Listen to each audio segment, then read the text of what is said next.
Okay guys, today I'm going to show you how to easily beat Radahn with this build. So a build that is not technically a cheese build like the builds with a shield and with a poking weapon.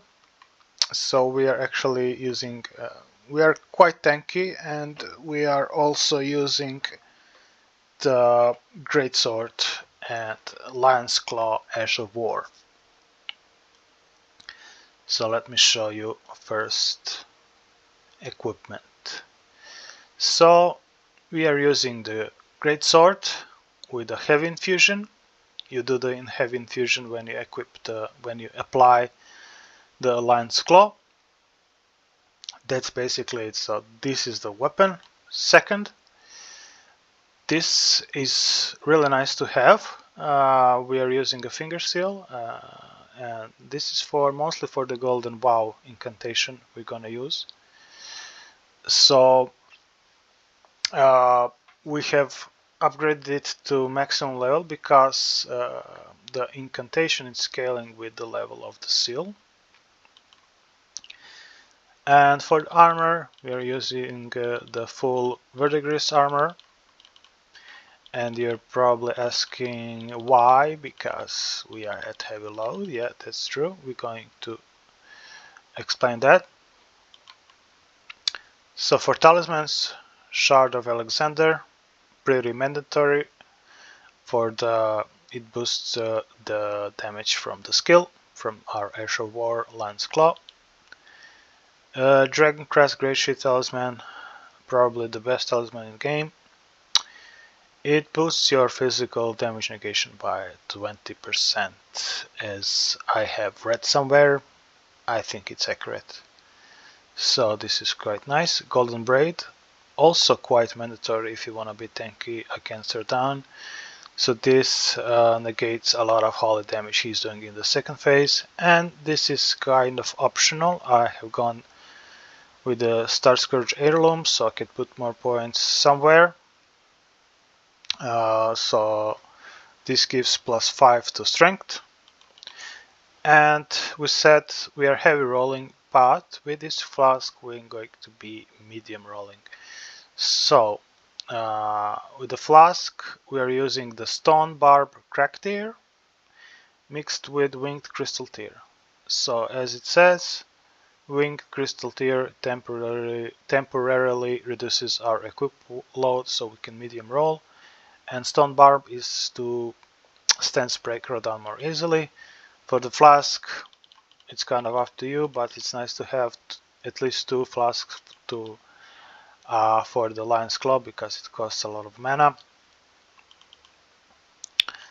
And now for the stats. So as you see, okay, first, so this is Scatter Tree Blessing maximum level, but you don't have to be maximum level. It can be 15.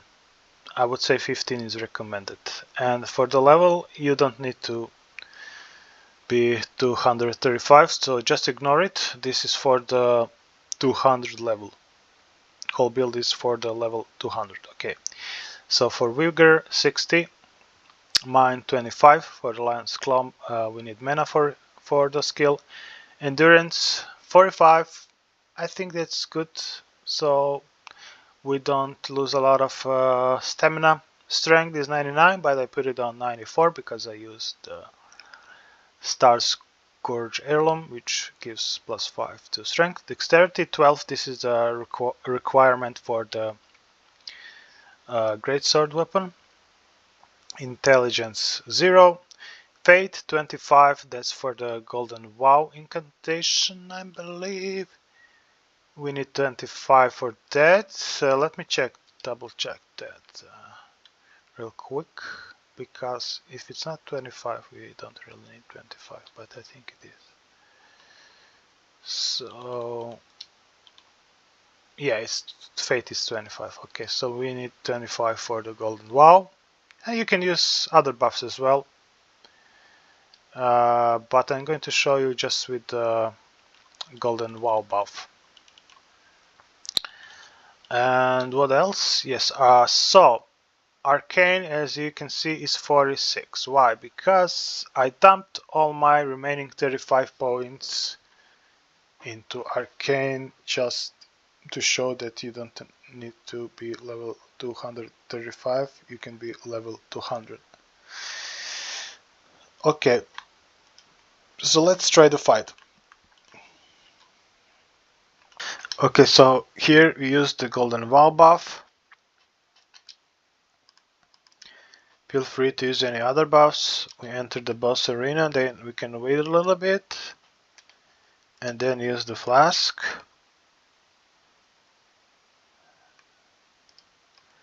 To profit on time a little bit, and the whole point of the first phase is just to spam Lance Claw till we break his stance. You can use this window to heal and then keep spamming Lance Claw and you should be fine. There you go. Second phase, you wait a little bit when he goes into air and then move, but not too far because you need to have some time to pop all the flasks you need, especially the mana.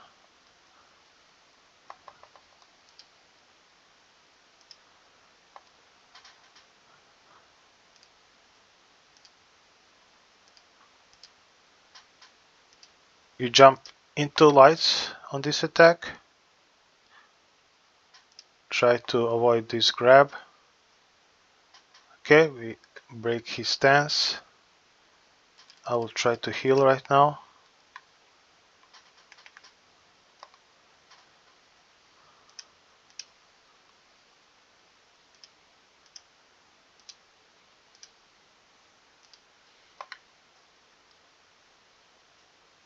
Okay, so he's turning into a comet, so best way to deal with this is to run at this tower gate, whatever it is, and then we continue the fight. Okay, get out of the circle to the left, best if you're at the tower edge.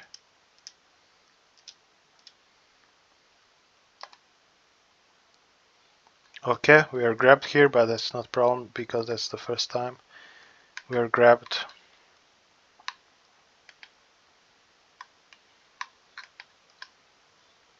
You can go into him when he does this. He'll do nothing. Spam, just spam. If you're full health, basically at the end, you can spam Lance Claw and you can finish him like this. There you go. Okay, that's it guys. That's the showcase of the fight with this build. I hope you liked it and I wish you much success and luck in your fight with Radahn, and see you next video. Bye.